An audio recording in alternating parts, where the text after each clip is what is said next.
أعوذ بالله من الشيطان الرجيم.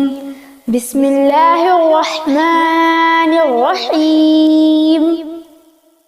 لا أقسم بيوم القيامة ولا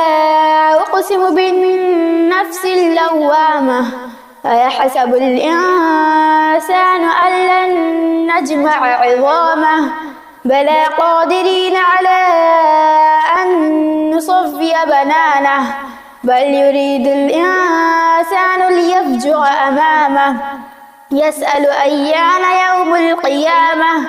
فإذا برق البصر وخسف القمر وجمع الشمس والقمر يقول الإنسان يومئذ أين المفر كلا لا وزر إلى ربك يومئذ المستقر ينبأ الإنسان يومئذ بما قدم وأخر بل الإنسان على نفسه بصيرة ولو ألقى معاذيره لا تحرك به لسانك لتعجل به إن علينا جمعه وقرآنه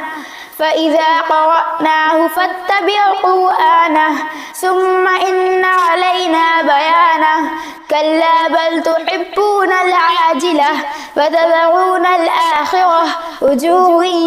يومئذ ناذرة إلى ربها ناذرة ووجوه يومئذ باسرة تظن أن يفعل بها فاقرة كلا إذا بلغت التراقي وقيل من راق وظن أنه الفراق والتفت الساق بالساق إلى ربك يومئذ المساق فلا صدق ولا صلى ولكن كذب وتولى ثم ذهب إلى أهله يتمطى أولى لك فأولى ثم أولى لك فأولى أيحسب الإنسان أن يترك سدى ألم يكن نطفة من